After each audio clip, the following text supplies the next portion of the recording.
शराबी पर अल्लाह की रहमत का वाकया। दोस्तों, आज हम बात करेंगे शराबी पर अल्लाह की रहमत का वाकया। एक ऐसे शराबी शख्स के बारे में कि जिसके मरने के बाद कोई भी उसका जनाजा पढ़ने को भी तैयार नहीं था।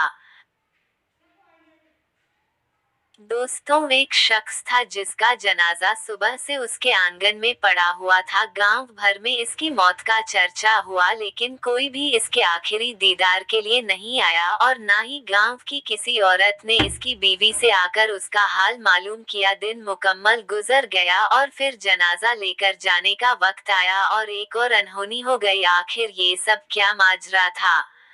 आइए सबक देने वाले वाकया के बारे में जानते हैं। एक रिवायत है कि बरसों पहले किसी गांव में एक शख्स अपने खानदान समेत रहा करता था। वो बहुत बदजुलन और बुरा इंसान था, हर वक्त शराब के नशे में धुत रहता था। गांव का कोई भी शख्स इसको पसंद नहीं करता था। वो शख्स मेहनत मजदूरी करके जो कुछ भी कमाता उसका ज्यादातर वो अपनी शराब पीने की आदत पर लगा देता। इसके साथ साथ उसके बीवी बच्चे भी मुफलिसी की जिंदगी गुजार रहे थे। वक्त गुजरता जा रहा था और उस आदमी के जिस्म में शराब खून की जगह ले रही थी। वो अपने खानदान के लिए जिस कदर मेहनत करता जा रहा था, उसी कदर उसकी सेहत खराब होती जा रही थी। जैसे कि इसको गांव वाले बिल्कुल पसंद नहीं करते थे, इसी वजह से उसे कोई भी अपने यहाँ मजदूरी का काम नहीं देता था। हमेशा ही इसे काम के लिए किसी दूसरे गांव की तरफ जाना पड़ता था। उसकी बीवी कुछ ना कुछ सिलाई वगैरह करके उसका हाथ बटाती थी। लेकिन अब वो बहुत ज्यादा बीमार रहने लगा और एक दिन ऐसा आया कि वो बेचारा मर गया। उसकी मैयत उसके आंगन में रखी गई थी।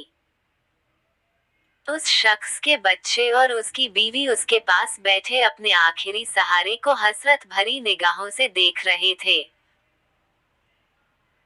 कुछ भी हो, बच्चों के लिए उनका बाप दुनिया का सबसे अहम शख्स होता है। लेकिन इससे भी बढ़कर तकलीफ देने वाली बात ये है कि गांव में हर घर को पता चल चुका था कि इस आदमी की मौत हो गई है, लेकिन कोई भी उसके घर नहीं आया उसकी शराब पीने की आदत की वजह से। गांव के लोग उससे नफरत करते थे, लिहाजा उसकी बीवी को ही अब आखिरी रस्म की जिम्मेदारी उठानी थी। वो नेक औरत अपने मासूम बच्चों को अपने बाप की मैयत के पास बिठाकर बाजार गई, उसके लिए कफन खरीदा और एक गुस्ल देने वाले शख्स को बुला लाई जो उसे गुस्ल दे सके। और गांव के कब्रिस्तान में जाकर उसने कब्र खोदने वाले शख्स से उसकी कब्र को तैयार करने के लिए भी कहा। उसके बाद वह घर वापस आ गई। बच्चे गम और परेशानी के आलम में मां से लिपट कर रोने लगे और एक बार फिर इनका घर रोने धोने की आवाजों से भर गया। इसके बाद मैयत को गुस्ल दिया गया, जबकि शाम ढलने को थी और मगरिब का वक्त करीब था। मगरिब की नमाज के बाद उसका जनाजा लेकर जाना था, लेकिन गांव का कोई भी आदमी उसका जनाजा उठाने के लिए नहीं आया। उस औरत ने कई घरों में जाकर जनाजे के लिए मिन्नत की, उनसे गिड़गिड़ाई, लेकिन किसी के दिल में इंसानियत नहीं जागी। आखिरकार उस औरत ने जो जमा पूंजी जमा कर रखी थी उसमें से 2 मजदूर मंगवाए, जिन्हें जनाजा कब्रिस्तान तक ले जाने के लिए तैयार किया और इस तरह अब उस आदमी का जनाजा कब्रिस्तान पहुंच गया। लेकिन कब्रिस्तान में उस आदमी की मैयत का मंजर रुला देने वाला था। एक अकेली औरत मैयत के पास खड़ी थी, इंतजार कर रही थी कि कौन आएगा और इसका जनाजा पढ़ाएगा। रात का अंधेरा बढ़ता जा रहा था। कब्रिस्तान के करीब ही एक पहाड़ी थी जिस पर एक बुजुर्ग रहा करते थे। वो अल्लाह के नेक बंदे और वली थे। गांव के सभी लोग उनसे नसीहत लिया करते थे और उन्हें अपना पीर और मुर्शिद मानते थे। वो बुजुर्ग शख्स आज तक इस पहाड़ी से नीचे नहीं उतरे थे, लेकिन आज उन्होंने पहाड़ी के किनारे पर खड़े होकर कब्रिस्तान में देखा और वहां एक औरत को मैयत के पास खड़ा पाया तो वो तेजी से पहाड़ी से नीचे उतरे। ये एक गैर मामूली बात थी क्योंकि उन्होंने आज से पहले कभी ऐसा नहीं किया था। उनके नीचे आने की खबर पूरे गांव में फैल गई और देखते ही देखते सारा का सारा गांव कब्रिस्तान पहुंच गया। उन्होंने मैयत के पास पहुंचकर उसकी बीवी से कहा कि बेटा तुम फिक्र मत करो, इसका जनाजा मैं खुद पढ़ाऊंगा। जैसे ही उन्होंने नमाज़े जनाजा पढ़ाने के लिए कहा तो गांव के सारे मर्द एक एक करके जनाजे की नमाज पढ़ने के लिए उनके पीछे खड़े हो गए और इस तरह उन्होंने शराबी की नमाज जनाजा पढ़ाई। दुआ के बाद पहाड़ी वाले बुजुर्ग गांव वालों से फरमाने लगे कि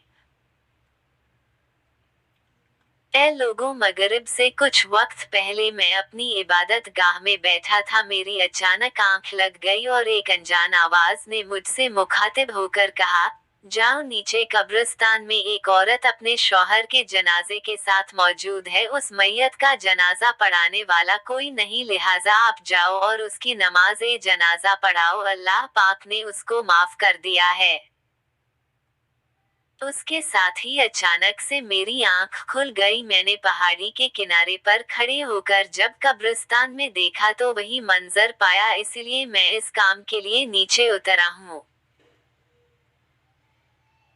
इसके बाद उन्होंने उसकी बीवी की तरफ मुतवज्जो होकर पूछा, नेक औरत, तू मुझे ये बता कि यह शख्स ऐसा कौन सा काम करता था जिसकी वजह से इस पर ऐसा जबरदस्त अल्लाह की रहमत नाजिल हुई।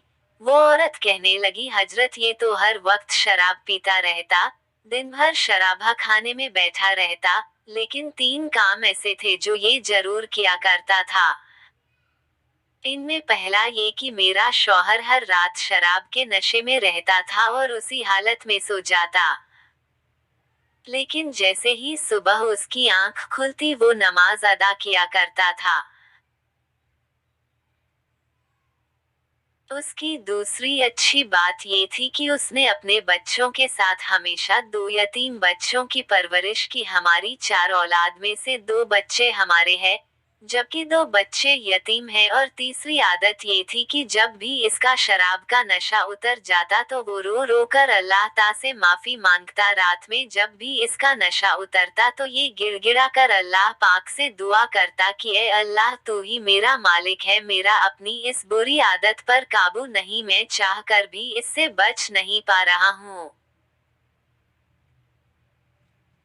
पता नहीं तू मुझे इस बुरी आदत के बदले जहन्नम के किस कोने में मुझे डालेगा। वो इन्हीं लफ्जों के साथ रात भर अल्लाह ता से फरियाद करता रहता। ये सुनकर वो बुजुर्ग कहने लगे कि अल्लाह ता ने उसे माफ कर दिया है। उसके बाद सब गांव वालों ने मिलकर उसे दफन किया। दोस्तों, ये थी शराबी पर अल्लाह की रहमत। इसीलिए हमें भी चाहिए कि किसी भी इंसान से हसद या नफरत उसकी किसी बुरी आदत की वजह से नहीं करनी चाहिए, बल्कि उसके लिए दुआ करनी चाहिए कि अल्लाह उसे उस बुरी आदत से बचाए। प्यारे दोस्तों, आज की ये कहानी वीडियो आपको कैसी लगी वीडियो के कमेंट्स में जरूर बताएं और वीडियो को लाइक करें, चैनल को सब्सक्राइब भी कर देना।